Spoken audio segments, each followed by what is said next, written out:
So I'd like to look into this idea a bit of gladdening the mind, and particularly being happy. The Buddha said that the happy mind is easily concentrated. And if we look at some of the lists that the Buddha had that help us to awaken, they include sort of some steps, you might say, conditions that help to develop the mind. In one sutta, it's called vital conditions, and it talks about each one of these things giving the support for the next condition and leading to samadhi, and even leading beyond samadhi. That's in the Upanisa Sutta in the Samyutta Nikaya.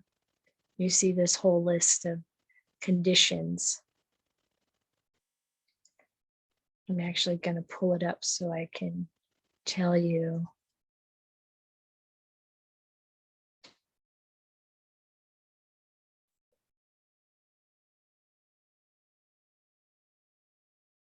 Of the order of what they are, but the main point is that we recognize how much the Buddha actually talked about being happy and talked about experiencing joy and pleasant feeling and do things to uplift the mind. In the Upanisa Sutta, another way to think of what's presented there, besides vital conditions, one condition leading to the next positive quality, is something that Venerable Bhikkhu Bodhi talked about, which is calling it a transcendent chain of dependent origination. So in dependent origination, we see how various conditions lead further towards suffering. But then in this particular teaching, once we get to suffering, there's a chain of conditions that leads out of suffering and to awakening, which is really inspiring. And it has a lot to do with joy and gladness. And it starts actually with faith, that when we are suffering, we can go into despair or we can look for a way out. And when we develop that faith, we see that there is a way out of suffering. That's the first step to freedom. And the next step, the faith arises in us, and that's the cause and condition for joy to arise. Like this joy is, the Pali word is pamoja. It's just the joy of knowing that there is a way out of suffering. And that is the cause and condition for piti to arise, that spiritual energy. And as I said in the guided meditation, we can experience that in a lot of different ways. It's an energy, so we can experience it as sound, as light, as tingling in the body, as this feeling of fullness or lightness. I asked Ajahn Biak about tingling and PT, and also what happens when kind of body parts start to disappear. And he said that the tingling is PT, and when body parts start disappearing, that's beyond PT. So you may know what I mean by that. And when we have PT, then that's a condition or a vital cause for tranquility to arise, passaddhi, which leads to happiness, sukha. Now, in some of the lists the Buddha gives, he just puts piti and sukha next to each other without talking about tranquility. But tranquility is important. It's one of the 7 factors of enlightenment. And so is piti. And so we can really see how these factors work together. The Buddha uses different combinations. It's the same idea that we should aim to be happy, to lift up the heart. And then in this list, happiness is the vital condition for samadhi, for lucid calm, for that level of bright, clear stillness that opens to the deeper reaches of the mind where insight can arise. And from there, there's a short list of conditions for awakening, for the development of insight. And the very first thing arising out of samadhi is knowledge and vision of things as they actually are, which leads to being disenchanted with the world, with material things, with the things that we tend to cling to or crave. And then dispassion comes, and freedom, vimutti, emancipation.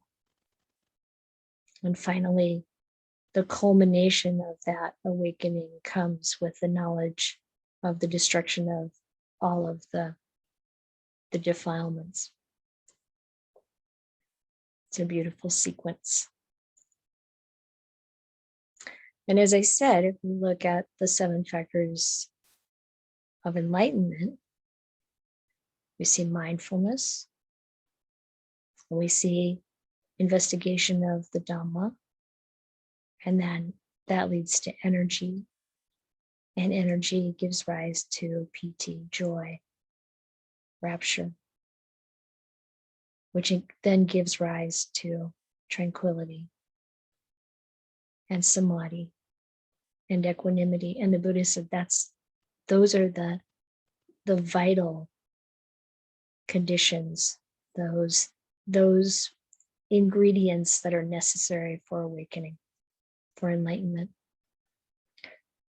So when you're meditating, if you find the mind dull, maybe calm, but just kind of floating, not happy, not bright, then what we can do is bring in something that helps us to become bright, happy, inspired. And so the 6 reflections or recollections that I talked about in the guided meditation are a set that the Buddha talked about, reflecting on the qualities of the Buddha, the qualities of the Dhamma, the qualities of the enlightened Sangha, one's own virtue, one's own generosity, and the devas, heavenly beings, and how our qualities are like those of the devas, the ways in which we live like the devas, whether that's in purity or kindness or peacefulness. And of course, there are other ways to inspire the mind, to bring more happiness and gladness and joy into the mind, like working with the Brahma Viharas, loving kindness, compassion, appreciative joy, being happy for the good things that come into our life and into the lives of others. And equanimity, being calm and at peace, even though things aren't the way we want them to be, even though we are making mistakes and other people are too. This is part of the human experience. And we can bring forgiveness to all of that. We can open the heart to hold that. And even that action helps to gladden the mind. And then if we look more carefully at the 7 factors of enlightenment, I think it's really interesting to see that there's the establishment of mindfulness and then the investigation of Dhamma, which brings up energy.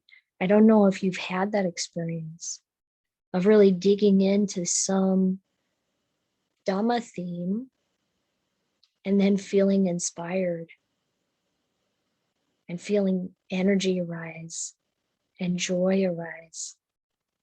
But it's something I would encourage you to try. It can reflect upon the nature of impermanence, not self, whatever Dhamma theme might be pertinent. I mean, a lot of this is really reading the situation for your own mind while you're meditating, or even when you're not meditating, preparing to meditate by really reading the situation of your own mind. I think that's why the Buddha wants us to evaluate the state of our mind when we're doing mindfulness of in and out breathing, or you don't have to follow those steps exactly, but the general idea of calming, of establishing mindfulness, calming the body, and then calming the mind and making it happy and letting go into the experience of whatever arises from that stillness in the mind, from that happy state of the mind. But it doesn't come through some fog or some floaty state or some grumbly state, or, by this time the hindrances are gone. And actually, I find it much easier for the hindrances to sort of disintegrate by using one of these techniques to gladden the mind than by going after the hindrance directly. So it's true that if we have strong sensual desire, sometimes we need to kind of address it directly with reflections on the non-beautiful, the flip side, the danger, or the false presentation of that which we crave. The same with ill will. Sometimes we really, if it's strong, we have to deal with it directly, seeing the danger, evaluating that, recognizing the escape from that. But when it comes to hindrances like sloth and torpor, restlessness and remorse or regret or worry, doubt, these are things that can actually be sort of calm, dissipated, kind of edged out by gladdening the mind. If we bring up the energy of the spiritual energy, it's not the energy of agitation. It's actually got a very deep, grounded feeling about it. And it's also a counterbalance to any kind of sluggishness. And when we contemplate something that we do have confidence in, then doubt also tends to fade away. So this is something that we need to, each of us needs to learn. And you learn it like you learn any kind of skill, with practice, with the intention to develop an approach or an array of approaches for working with the mind. It's important not to just let it languish, not to waste your time. So it's from the beginning of your meditation through the whole session, you can have this in mind, that what you're aiming for is happiness, lucid calm, where you're bright, clear, calm, and happy. And you can start with that intention before you even begin meditation, and then bring in the factors that are useful, that are helpful, that are inspiring. And you can go to places either physically or in the mind that are inspiring to you. You know, maybe a monastery you've visited, or a temple, or a cathedral, or a forest. Even mentally, that can help to lift the mind. A place where you've experienced spiritual energy.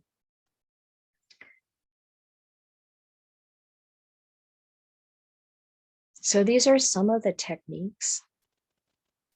And then we can use any of these teachings that the Buddha gave, these lists, in, you know, this, they're not just rigid steps. It's not just a formula. They're tools that we can learn how to use. So we can use the ones, kind of pull the ones out that are useful for the particular situation we're in at the time. Mindfulness helps us to see, okay, what's my mind doing right now, and what does it need in order to really meditate? In a way that really opens the door to insight and freedom. And I should say, doing all of this with a kind of lightness, not a heavy hand, no guilt, no self-criticism. You know, when that happens, and bring more kindness, acceptance, and love into the situation. We want to train the mind with gentleness and skill, because we want it to be happy, the same way we would want to train a child or a pet or any living being we cared about. We need to love this mind of ours. We need to love ourselves. The more we can do that, the more likely we're going to be able to bring forward the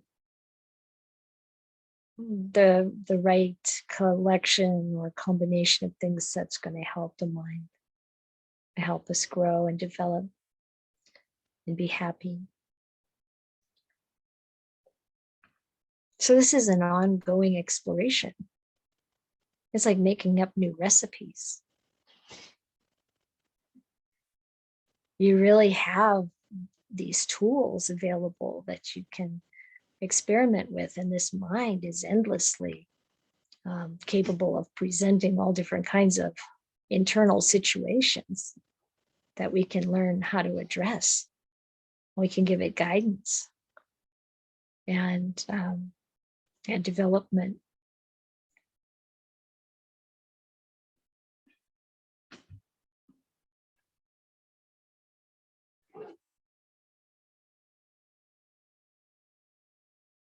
Meditation should be fun. Let's see, do I really mean that? Sometimes, yes. But meditation should feel supportive, like it's powerful and helpful.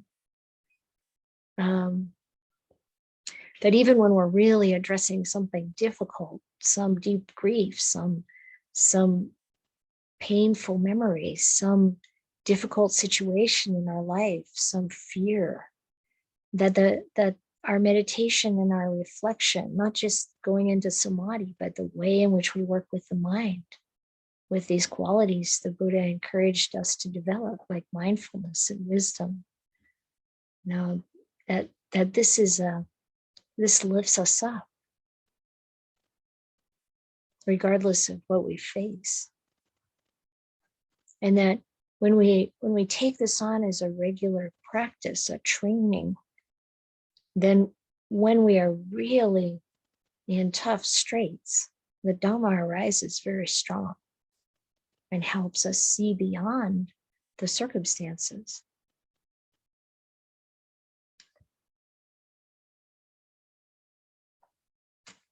So those are my words of encouragement for the evening. And I would love to hear your questions and comments.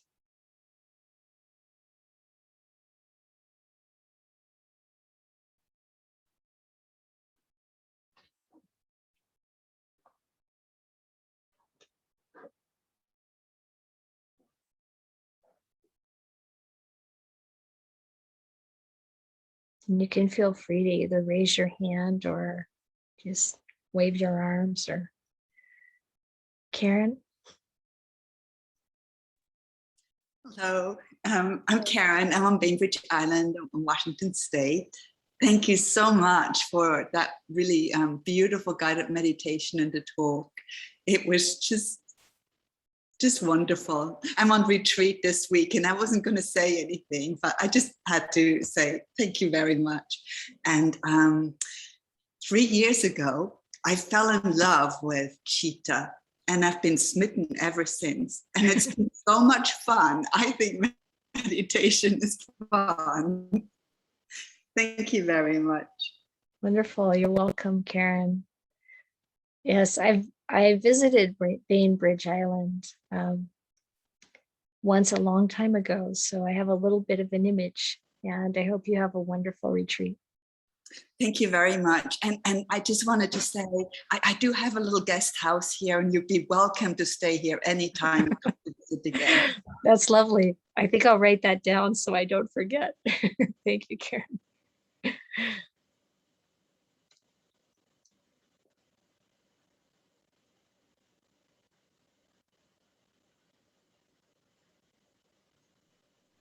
Ayya.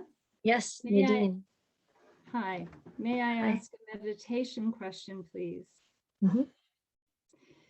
So it's not unusual for me to get a very strong feeling of pinching at the nose. I don't wear glasses very often, by the way. Mm-hmm.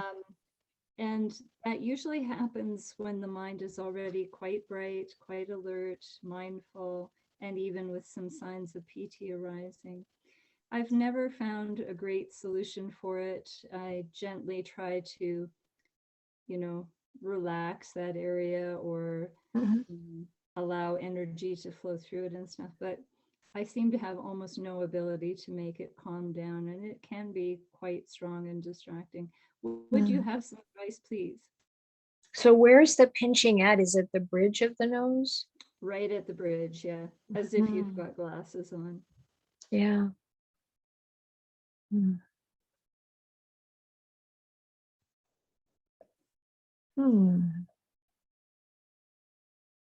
I mean, you've probably already tried, being present with it, accepting it, allowing it,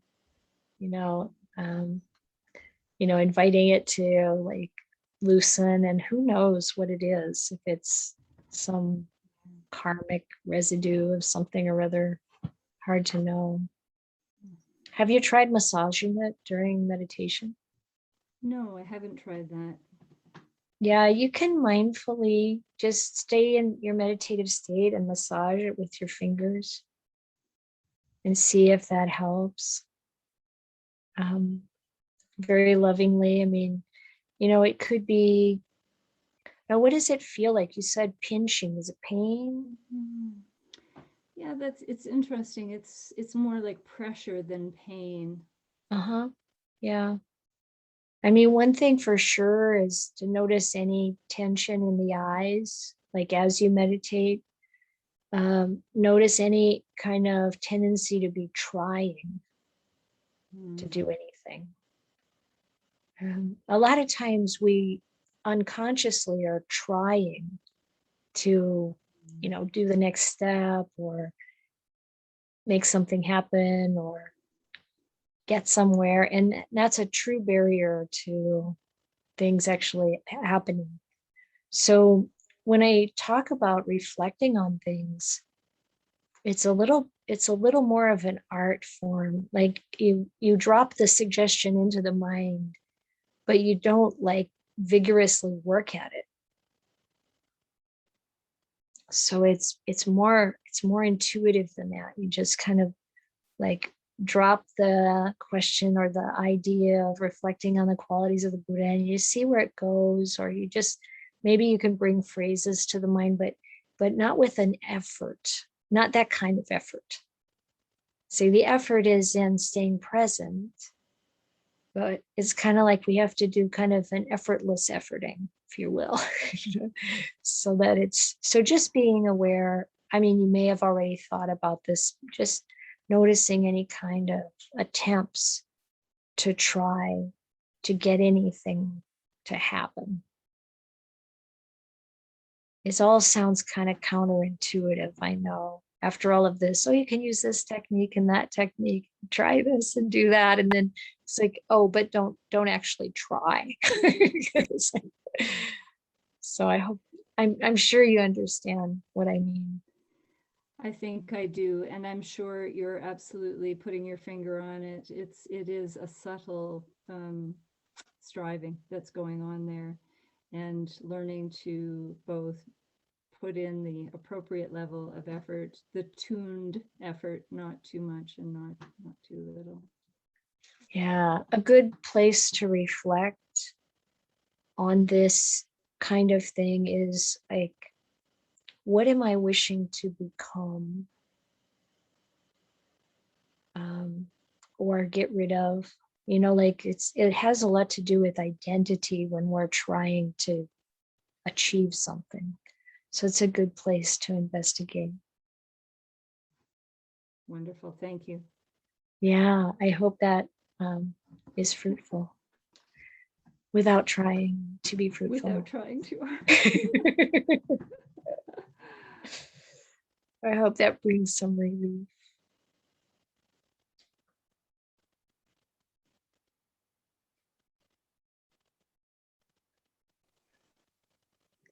Ayya, thank you so much for that beautiful guided meditation and the talk.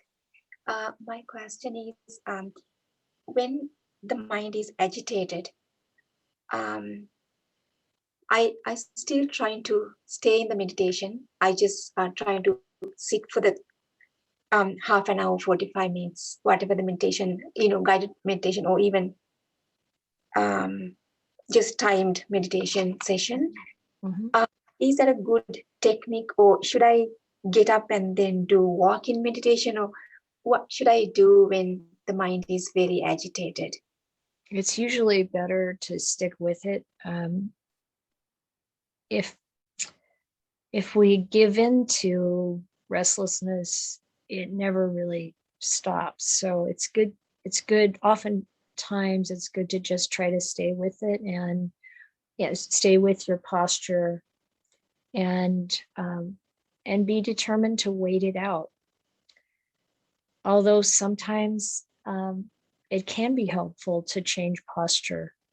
It depends on what's happening, really. This is like where the art comes in, because there are different qualities or grades of agitation. And it also can depend upon what the cause is.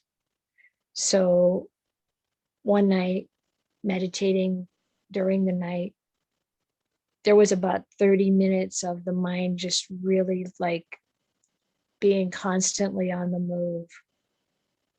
But the whole time staying present with it and really like just observing, inviting it to be calm, but without pressure. And then after 30 minutes, ending the meditation, getting up, taking a break, and then going back to meditation. And then my mind settled down. And it's like, you just have to learn about your mind and have a lot of patient endurance. And then it can really help to just completely like change the subject. I have a daughter who's like a master at changing the subject, getting away from, the things that just have a dead end, right? So like gladdening the mind is a good way to change the subject. Of course, you don't want to do that if the mind is really working on something important. You have to watch out for spiritual bypassing and not do that. But there's also the times when the mind is just, it's just spinning over something. There's nothing new to learn from it. There's nothing to be gained from it. And then sometimes just bringing in a fresh kind of focus can help. So those are some ideas. And then, you know, each of us has to become a really good doctor and assess the symptoms and assess the situation and understand the causes and give it the right medicine. And it pays off. Yeah, thank you. Because I have done 45 minutes just like, you know, circling the same thing, like spinning at the same. Yeah. Mm-hmm. Thank you, Ayya. That's helpful. Yeah, try to interrupt it, see what happens. If you give it something different to think about, you know, like, you know, like the 5 reflections we chanted earlier, you know, sometimes it helps to explain to the mind that you could die before this 45 minutes ends. What are you going to do? just see what might be helpful. Thank you. Yeah. Dave? Hello, Ayya. Hello. Thanks for being here and for all of this. I'm in Port Orchard, Washington, not too far from Bainbridge Island. I too was very moved by this guided meditation. It's been a long time since I felt that type of focus, I think, in a guided meditation. So thank you for that. I wanted to ask about this concept that you mentioned in your talk, this technique of visiting places in the mind that bring peace and tranquility, like a monastery or a temple or a forest. This isn't a technique that I've used very much, and maybe a little, but I think maybe I had been practicing mostly to empty my mind of imagery. But I like this idea of visiting peaceful places in the mind. And I just wondered if you could talk a little more about how to do that without letting that imagery turn into something cinematic or something that takes on a sort of motion or life of its own, taking the mind maybe out of the realm of meditation and into more of a fantasy, which I feel like could happen, but maybe you could elaborate, would be wonderful. Yes, it could happen. And we want to, this is again where we have to really understand our intention, really have a clear intention that what we want is, what we want to move in the direction of is that stillness and that lucidity. But in order to bring, if the mind is in a state of dullness or negativity or you know, kind of low, then you know, bringing an image of a place that we've visited or we know of that has inspiration involved in it, you know, like a place like, you know, whether it's Pacific Hermitage or Bayagiri or someplace in Asia or some other place that you go that, you know, you really can feel the inspiration. I mean, I live in the redwood forest, and when I walk outside and I look up at the treetops, already my heart goes up. And it's like, you know, just relating to the feeling more than anything else of when you've felt inspired. If you've walked into a temple and you've felt that experience, I know the temple at Amaravati in England, you know, there's an energy in that room, in that huge room. And, you know, we can remember that feeling. And all of the visual part helps us to remember. And it's really the feeling that we want to bring attention to so that it can be the sort of igniting spark to bring the spiritual energy up in our own system at the time. It's very different than mentally proliferating on some imagery or whatever. And so I would really consider that. And also when insight arises, it's important to kind of log what that feels with it, as well as the message, and then come back to it. That's another important way to brighten the mind that I hadn't mentioned.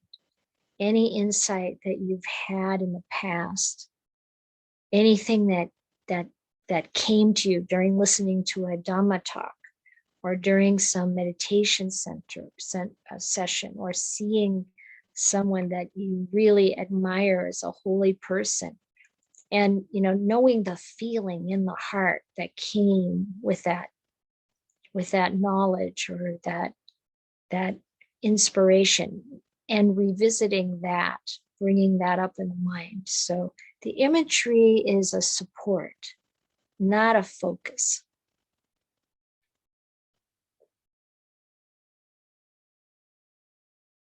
Thank you for that question. Thank you. You're welcome.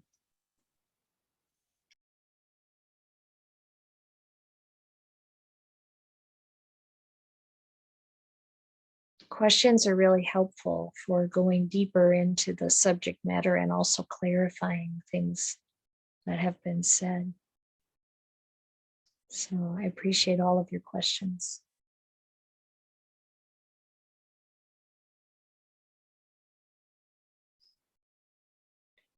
And they don't have to be profound, just anything that helps to kind of open the door.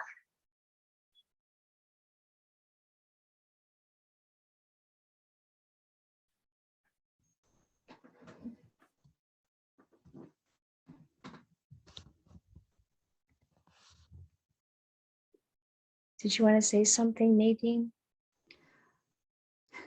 I was debating whether I would ask this question. I think I will, because there was a period in my meditation that was really good, but what would spark real joy and gladness was thinking about certain movie scenes, mostly out of Pixar films, that were uplifting, and joyous, and usually acts of sila, or acts of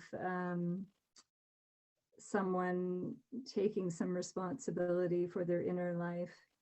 And it worked like a darn for a while. How appropriate or inappropriate is it to use that kind of stuff? As long as it doesn't distract you from the track you want to be on, I think it's fine. To really, the Dhamma is around us all over the place. And we can remember something our mother used to say, even if she never encountered the Buddhist teachings, or we can remember a scene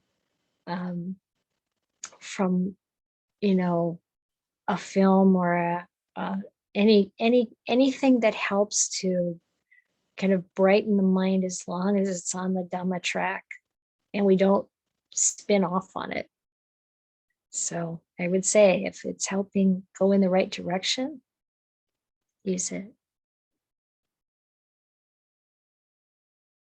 We always just have to notice the subtle shifts that happen, what brings us closer to being more deeply present, focused, calm, bright, and what pulls us away and into more thinking, or less grounded states of mind.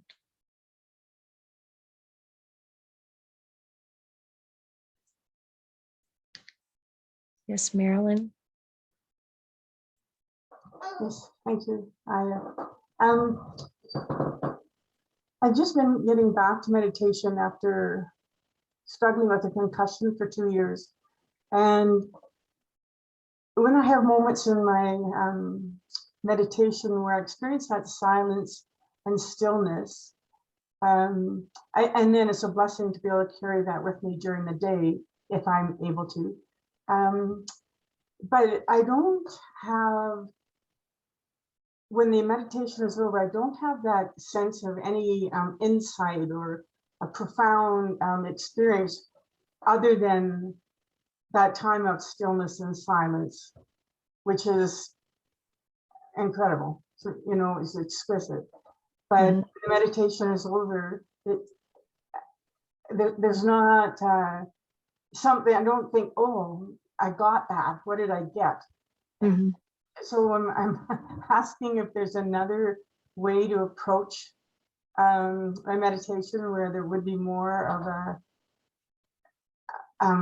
a learning from it, I guess, rather than the physical experience. Well, it is important to do Dhamma reflection. And it doesn't have to be during meditation, and insight often comes outside of meditation. So it's not as though, oh, this is a successful meditation because I learned something. It may not be like that at all, but the samadhi, or the calmness of mind, conditions the rest of our life. Like you said, it helps as you carry it through the day. And what I mean by Dhamma reflection, it's like, you know, if there's a theme that's arising, like maybe impermanence, that's just coming up because of the circumstances you find yourself in, or it could be other things. It could be about dukkha, it could be about not self, it could be about any concept that you see in the Buddhist teachings, perhaps one that you don't fully understand. You know, what is it that causes me to crave this certain thing? Any kind of reflection like that you can actually carry with you through your day. You know, you can be washing the dishes and reflect upon, you know, like what the suffering is at the base of, you know, whatever it is you crave.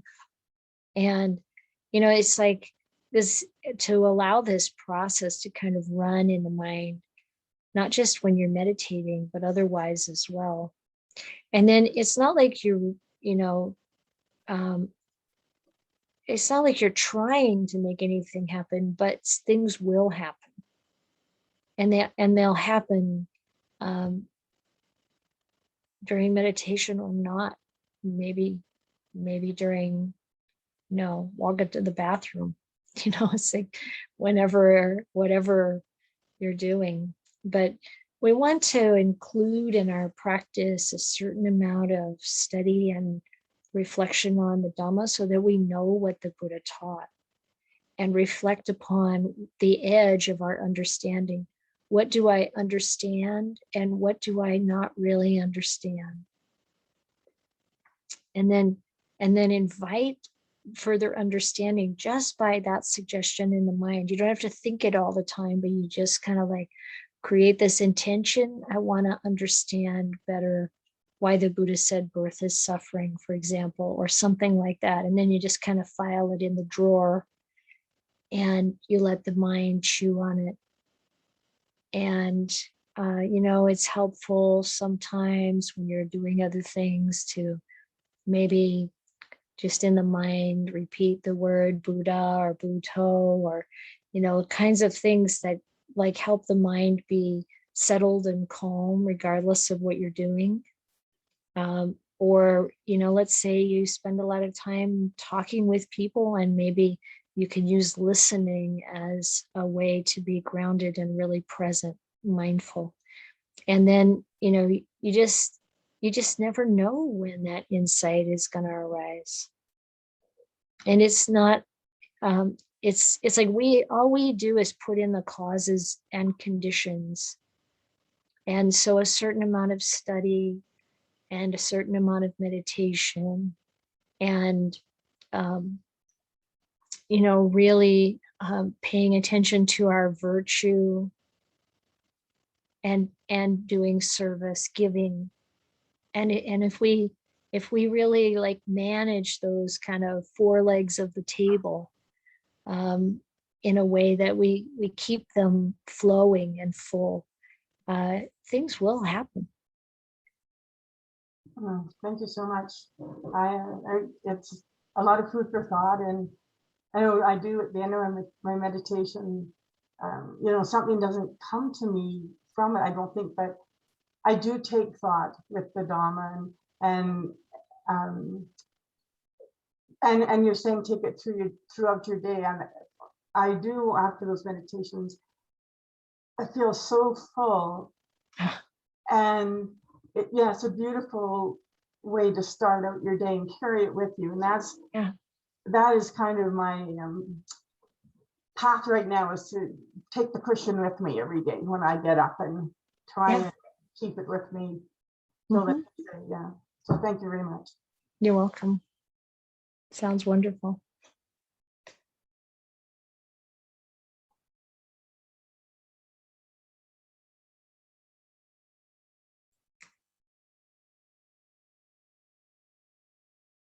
We're getting close to the end. And does anybody have any final question or request? Like, may I ask one question? Yes.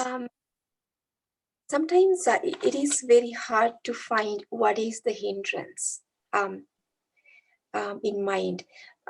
Probably it is like more than one hindrances, I'm assuming. It is, and then also it appears as a even like skillful thing. It is kind of your mind trying to like cover up something. Any advice on that, Ayya? Yeah, it sounds like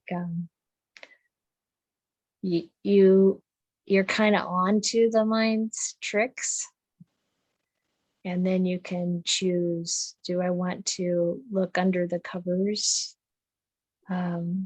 or do I want to turn my attention to something else that's productive? So I would say, the fact that you recognize that the mind is covering something, and you can tell, whenever there's a sticky feeling, uneasiness, or not calm and settled and happy and content, then there's some kind of suffering there. There's some kind of selfing or identification there. And we have an opportunity to investigate that and let it go. So again, like the skilled doctor, you have to know when to kind of open up the wound and let out all the pus, and when to kind of put a compress on it to calm it down. And so just see what you think. And you can always try something, take a step in that direction and see how it's working. Just don't be afraid. Don't be afraid to investigate the mind and really strive for enlightenment. That's the goal. So you is within meditation time. Yeah, you can do that within meditation time. Yeah. Yeah. Okay, thank you so much. You're welcome. Do we have time for one more, Sangamita? Certainly, if there's one more. Okay, Sarah. Hi. Hi. Mine's question. I don't have Wi-Fi, and I have only a little bit, so you can't see me, but I can see you. I wondered how I got my mountain time and my Pacific Standard Time mixed up, and it sounds like a lovely guided meditation. I was wondering how to find it later. Yeah, I bet it'll get posted. Is that right, Sangamita? It'll be posted tonight. She's on it. Thank you. All right, I'm in a Buddhist Vihara. Great, thank you. Yeah, I don't. It will be posted where, Sangamita? It'll be on the Canmore Theravada Buddhist website, And then you go under resources and summary of the weekly talks. And then there, just go under today's date. And then there'll be a link to and there'll be 2 videos, one for the guided meditation and one for the Dhamma talk and Q&A. Thank you. All right, friends, I'm going to chant a little blessing for you. Send you off into the evening and the week and the month and the year and the lifetime of productive practice and many blessings. May you have every good blessing. May all the devas protect you. By the power of all the Buddhas, may you ever be well. May you have every good blessing. May all the devas protect you. By the power of all the Dhamma, may you ever be well. May you have every good blessing. May all the devas protect you. By the power of all the Sangha, may you ever be well.